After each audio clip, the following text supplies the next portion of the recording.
Miracles, அற்புதங்கள், அதை பற்றி தான் இந்த வீடியோவில் பார்க்க போகிறோம். நம்ம இந்த உலகத்தில் 1,25,000க்கு மேற்பட்ட இறை தூதர்கள் அனுப்பப்பட்டதாக குரான் மற்றும் நபிகளாருடைய கூற்றுகளில் பார்க்குறோம். அப்படி இருக்கும்போது அனைத்து இறை தூதர்களுக்கும் மிராக்கிள்ஸ் எப்படி இருந்துச்சுனாக்கா, சில நபிகளுக்கு நம்ம பார்க்குறோம், அவங்களுக்கு உதாரணத்துக்கு ஈசா அலைஹிஸ்ஸலாம், அவங்களுக்கு குருடர்களை அவங்க ஒரு கை தடவல்களால் அவங்களுக்கு சரி செய்கிறாங்க அப்படின்னு பார்க்குறோம். லிப்ரசி என்று சொல்லக்கூடிய தொழுநோயை உடனே தொட்டு அதை மாற்றுறத நம்ம பார்க்குறோம். அது மட்டும் இல்லாமல் அவங்களுக்கே உரித்தான அந்த குழந்தை பருவத்திலேயே பிறந்த குழந்தை பப்ளிக் ஸ்பீச் பண்ணக்கூடிய அதுவுமே ஒரு அற்புதமாக நம்ம பார்க்குறோம்.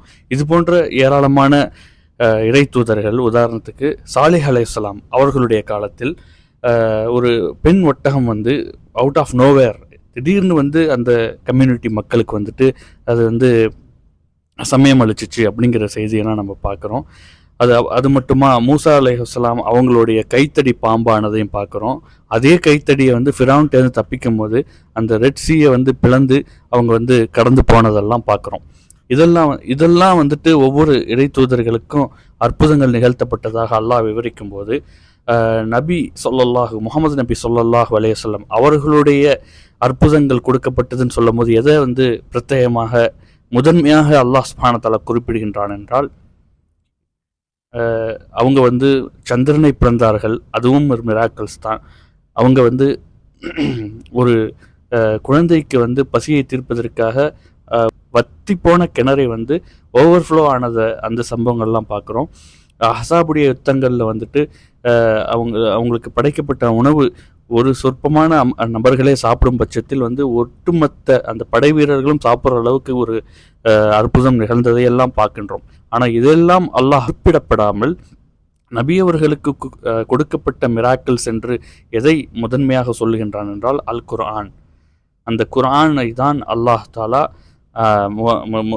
முஹம்மது நபி அவர்களுக்கு கொடுக்கப்பட்ட முத்தாய்ப்பான முதன்மையான ஒரு மிராக்கிள்ஸாக சொல்லுகின்றதன் காரணம் என்ன அப்படின்னு பார்த்தோம்னா, நம்ம முஹம்மது நபி ஸல்லல்லாஹு அலைஹி வஸல்லம் அவர்களுடைய காலம் வரை அதற்கு முன்னாடி உள்ள மக்கள் எல்லாம் பார்த்தோம்னா they were on the ages of faith. ஆனால் நம்ம இப்போ இருக்கக்கூடிய இந்த நவீன கால உலகம் எப்படி இருக்குது அப்படின்னா, we are on the ages of questioning and reasoning.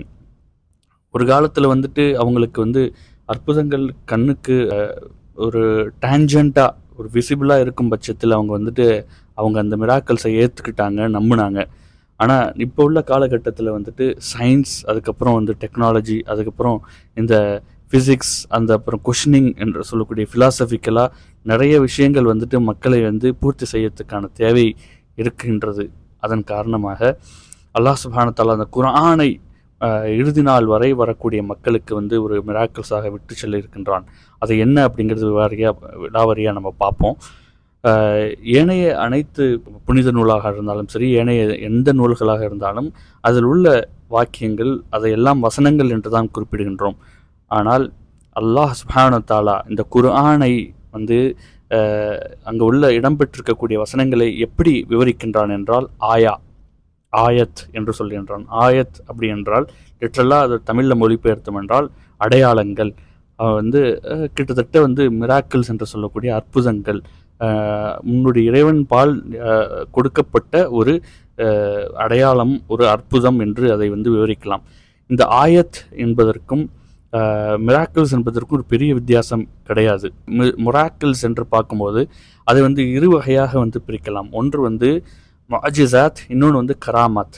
முஅஜிசாத் என்பதற்கு ஒரு வரைவிலக்கணம் என்ன அப்படின்னாக்கா, முஅஜிசாஸ் is something which is overpowering the opponent. அதன் காரணமாக அது முஅஜிசா என்ற அந்த பெயர் நம்ம ஒரு காரண பெயராக நம்ம அதை பார்க்கின்றோம். யாருக்கெல்லாம் முஅஜிசா என்ற அற்புதம் ஏற்படும் அப்படின்னாக்கா, இறைத்தூதர்களுக்கு மாத்திரமே அந்த முஅஜிசாஸ் என்று சொல்லக்கூடிய விஷயங்கள் நிகழப்பெறும். அது இல்லாமல் கராமா என்று சொல்லக்கூடிய விஷயங்கள் அதுவும் அற்புதம் தான்.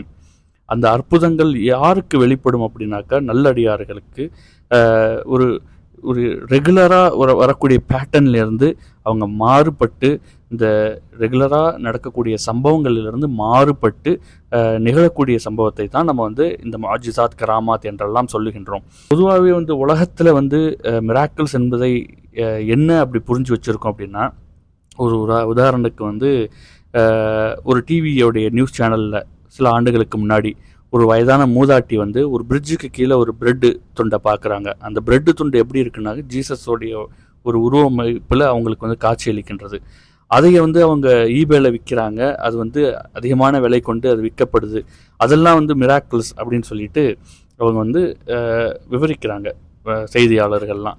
இது போன்று கிரிக்கெட் எடுத்துப்போமே, அந்த கிரிக்கெட்டில் வந்துட்டு ஒரு தோக்கும் நிலையில் இருக்கக்கூடிய டீம் கடைசியில் வந்து ஒரு 3 6 ஒரு 6 6 கண்டினியூஸாக ஒரு ஹேட்ரிக் டபுள் ஹேட்ரிக் 6 அடித்து ஜெயிக்க வச்சுச்சுன்னா அதெல்லாம் மிராக்கிள்ஸ் என்று நம்ம சொல்கிறதெல்லாம் பார்க்குறோம். ஆனால் இஸ்லாமிய அடிப்படையில் மிராக்கிள்ஸ் என்பதற்கான வரைவிலக்கணம் என்ன அப்படின்னு பார்க்கும்பொழுது, ஒரு விஷயம் அது இயற்கையாக நடக்காமல் இயற்கைக்கு புறம்பான மிகவும் திருப்பி அதை வந்து ரிக்ரியேட் செய்ய முடியாத அளவுக்கு நடக்கக்கூடிய விஷயங்களை தான் வந்து மிராக்கிள் அப்படின்னு சொல்கிறோம். இப்போ உதாரணத்துக்கு சந்திரனை பிளந்ததெல்லாம் வந்துட்டு ஒரு தடவை தான் அது நிகழ்த்தப்பட முடியும். அது திருப்பி அதை வந்து ரிக்ரியேட் பண்ண முடியாது. ஸோ இது மாதிரி இப்போ நீங்கள் ஒரு உதாரணத்துக்கு இந்த 6 அடித்ததெல்லாம் பார்த்தாக்கா எப்படியும் ரிக்ரியேட் பண்ணிடலாம். ஒரு மனுஷனாக ஒரு மேஜிக்காக இருந்தாலும் சரி அது திருப்பி அவங்களால ரிக்ரியேட் பண்ண முடியும். அப்படி ரிக்ரியேட் பண்ண முடியாத விஷயங்களில் தான் இந்த அற்புதங்கள் மோஜிசா என்று இஸ்லாமிய வரைவிலக்கணத்தில் குறிப்பிடப்படுகின்றது. ஸோ நம்ம பேக் டு அந்த குர்ஆனுடைய வசனங்கள் இருக்கு இல்லையா, இது அதுக்குத்தான் பொருத்தம். ஏன் இந்த டாபிக்ஸ் எடுத்தோம் அப்படின்னாக்கா, இதை ரிக்ரியேட் செய்ய முடியாது. அது குர்ஆனில் அல்லாஹ்வே வந்து நமக்காக சவால் விடுகின்றான். இது போன்ற ஒரு வசனத்தை உங்களால் வந்து கொண்டு வர முடியும் என்றால் நீங்கள் கொண்டு வாருங்கள், ஆனால் அது முடியாது அப்படின்னு சொல்லிட்டு அல்லாஹ் தஆலா வந்து ஒரு சர்காஸ்டிக்கான ஒரு சேலஞ்சை நமக்கு முன்வைக்கின்றான். ஸோ இந்த ஆயத், நம்ம மேட்ருக்கு வருவோம். ஆயத் என்று சொல்கிறதுக்கான காரணம் என்ன? ஆயத்துனா அடையாளங்கள். ஏன் வந்து ஒரு இங்கிலீஷில் வந்து அது சென்டென்ஸ் எல்லாம் வேர்சஸ் அப்படின்னு சொல்லலாம். மேபி வேர்சஸ் அப்படின்னு கூட சொல்கிறதுக்கு ஒரு சான்சஸ் இருக்குது. ஏன் அப்படி குறிப்பிடப்படலை அப்படின்னாக்கா, நம்ம பைபிளில் உள்ள அந்த வசனங்களெல்லாம் வேர்சஸ் அப்படின்னு சொல்கிறத பார்க்குறோம். அது இல்லாமல் சாங்ஸ், இந்த மாதிரி போயம், இதுக்கெல்லாம் குறிப்பிடப்படும் போது அதோடைய வாக்கியங்கள்லாம் வேர்சஸ் அப்படின்னு நம்ம சொல்கிறோம். ஸோ இது கிடையாது. நிச்சயமாக இதை இப்படி விவரிக்கக்கூடாது. இது வந்து கிளியர்லி அண்ட் ஆயா, கிளியர்லி வந்து ஒரு அடையாள சின்னம், அல்லாஹ்விடத்தில் வரக்கூடிய அடையாள சின்னம் என்பதற்கு இதுவே வந்து ஒரு ஃபர்ஸ்ட் அண்ட் ஃபார்மோஸ்ட் வந்து ஒரு சாட்சியாக இருக்கின்றது. காரணம் என்றால் இது வந்து நபியை நீங்கள் கூறுங்கள், நீங்கள் வந்து ஒரு ஒரு ஒரு கவிஞரை தவிர வேறு எதுவும் இல்லை அப்படின்னு உங்கள்கிட்ட சொல்கிறாங்க. அப்படி இல்லை அப்படின்னு சொல்லுங்கள். அப்போ நிச்சயமாக இது கவிஞர்கிட்டேருந்து வரதாக இருந்தால் இது வேர்சஸாக இருக்கும். நிச்சயமாக இது வேர்சஸ் இல்லை, ஆயத். அதுபோல் இது முன் சென்ற வேதத்தை வந்து காப்பி பண்ணி வரக்கூடியதோ, முன் சென்ற வேதங்களிலிருந்து கடன் வாங்கி வந்ததோ இது கிடையாது. நிச்சயமாக இது clearly a true sign of Allah. இது நிச்சயமாக அவன் புறத்திலிருந்து வரக்கூடிய ஒரு தெளிவான அடையாளம். அதனால் இது வேர்சஸ் என்று சொல்ல முடியாது, ஆயத் என்று தான் அழைக்கப்படும் என்பதற்கு இதுவே ஒரு முதன்மையான ஒரு மிராக்கல். அல்லாஹ் தஆலா வந்துட்டு இந்த பிரபஞ்சத்தில் சுற்றி இருக்கக்கூடிய கோள்கள், இதை வந்து அல்லாஹ் எப்படி விவரிக்கிறான் குர்ஆனில் அப்படின்னாக்கா, குல்லு பில் ஃபலாக்கில் யஸ்பஹூன் அப்படின்னு சொல்கிறான். என்ன அப்படின்னாக்கா, இது ஒவ்வொன்றும் குறிப்பிடப்பட்ட எர்த்தாக இருந்தாலும் சரி, மூனாக இருந்தாலும் சரி, சன்னாக இருந்தாலும் சரி, அது அதற்கு கொடுக்கப்பட்ட நீள்வட்ட பாதையில் நீந்தி வருகின்றன. அதாவது ஃபலக் அப்படின்னாக்கா அது வந்து இந்த ஆர்பிட்டட் அப்படின்னு சொல்லிட்டு அதாவது குறிப்பிடப்பட்ட எல்லையில் குறிப்பிடப்பட்ட ஒரு ரூட்டில் அது வந்து பிரயாணிக்குது. எப்படி? யஸ்பஹூன், நீந்தி செல்கின்றது அப்படிங்கிறதாக அல்லாஹ் சொல்கின்றான். அப்போ உள்ள 1500 ஆண்டுகளுக்கு முன்னாடி அதை கேட்கும்போது அதுக்கான ஒரு ரீசனிங் வந்து விளங்கியிருக்காது. ஆனால் இன்றைக்கு தொழில்நுட்பவாதிகள்லாம் வந்துட்டு விவரிக்கிறாங்க.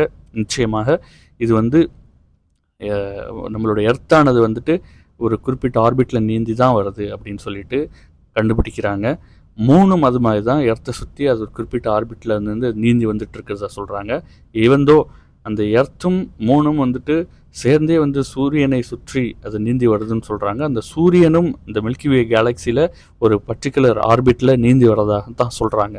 எப்படிப்பட்ட ஒரு அத்தாட்சி, ஒரு ஆயத் ஆக இருந்தால் குர்ஆனை வந்து அல்லாஹ் தஆலா நபி ஸல்லல்லாஹு அலைஹி வஸல்லம் அவர்களுக்கு ஒரு மிராக்கிள்ஸில் தாய்ப்பான முதன்மையான ஒரு ஒரு அடையாளமாக குறிப்பிடுகின்றான் என்பதற்கு இதெல்லாம் ஒரு சாட்சி. இது போன்றே அல்லாஹ் தாலா வந்துட்டு சூரியனை படைத்திருக்கின்றான் என்று சொல்கின்றான், சந்திரனை படைத்திருக்கின்றான், மனிதர்களை படைத்திருக்கின்றான் என்று சொல்லும்போது ஐரன் என்று சொல்லக்கூடிய அந்த இரும்பை வந்து அல்லாஹ் அனுப்பியிருக்கின்றான் அப்படின்னு குரானில் வந்து படிக்கும்போது நமக்கு வந்து அது எப்படிப்பட்ட ஒரு அத்தாட்சியாக இருக்கின்றது. இன்றளவு இந்த விஞ்ஞானிகள் வந்து சொல்கிறாங்க, என்ன சொல்கிறாங்க, இந்த இரும்பானது வந்து நம்ம உலகத்தை சார்ந்தது இல்லை, இது வந்து நிச்சயமாக அனுப்பப்பட்டது, வேற்று கிரகத்தில் இருந்தோ இது விண்வெளியிலிருந்து கொண்டு வரப்பட்ட ஒரு உலோகமாகத்தான் இந்த இரும்பு இருக்கின்றது என்பதை ஆராய்ச்சியாளர்கள் கண்டுபிடிக்கிறாங்க. இதுபோல சூரா அலக்கில் நம்ம எம்பிரியாலஜி பற்றி அல்லாஹ் விவரிக்கின்றான். இதுபோன்று சூரியனை சொல்லும்போது அல்லாஹ் வந்து பிரகாசத்தை வெளிப்படுத்தக்கூடியதாக சொல்கின்றான். ஒயில் மூணை விவரிக்கும் போது, நிலாவை விவரிக்கும் போது அது வந்து ரெஃப்ளெக்ட் ஆகுது, ஒளியை உள்வாங்கிக்கிட்டு அது வந்து அதை வந்து பிரதிபலிப்பை உண்டு பண்ணுகின்றது என்பதாக சொல்கின்றான். அன்னைக்கு அது புரியாமல் இருந்திருக்கலாம், இன்னைக்கு சயின்ஸ் மூலியமாக அதை ரீசனிங் பண்ணுறோம். சூரியனானது வந்து தன்னுடைய ஒளியை வந்து பிரதிபலிக்கிறது. வந்து தான்ட்டு இருக்க அந்த ஃபாஸ்பரஸ் நேச்சர்னால சூரியன்கிட்டருந்து ஒளியை வாங்கி திருப்பி அது வந்து ரெஃப்ளெக்ட் ஆகுது அப்படிங்கிற ஒரு செய்தியெல்லாம் நம்ம பார்க்குறோம். இதெல்லாம் வந்து ஒரு அத்தாட்சி. அல்லாஹ் சுப்ஹானஹு வ தஆலா குர்ஆனை வந்து நமக்கு மிராக்கிள்ஸாக அமைத்திருக்கின்றான் என்பதாக. இது போன்ற ஏராளமான விஷயங்கள் இருக்கின்றது. நான் சுருக்கமாக இதை சொல்லி முடிக்கின்றேன். ஸோ இதுதான் வந்து மிராக்கிள்ஸ் அப்படிங்கிறதுக்கு வந்து வரைவிலக்கணமாகவும், நமக்கு எது மிராக்கிள்ஸ் என்பதற்கு ஒரு தெளிவாகவும் இந்த வீடியோ உங்களுக்கு அமைஞ்சிருக்கும்னு நான் நம்புகிறேன். ஸோ அடுத்த வீடியோ வரை உங்களிடமிருந்து விடைபெறுவது உங்கள் ரைஷியஸ் சிக்மா. தேங்க்யூ.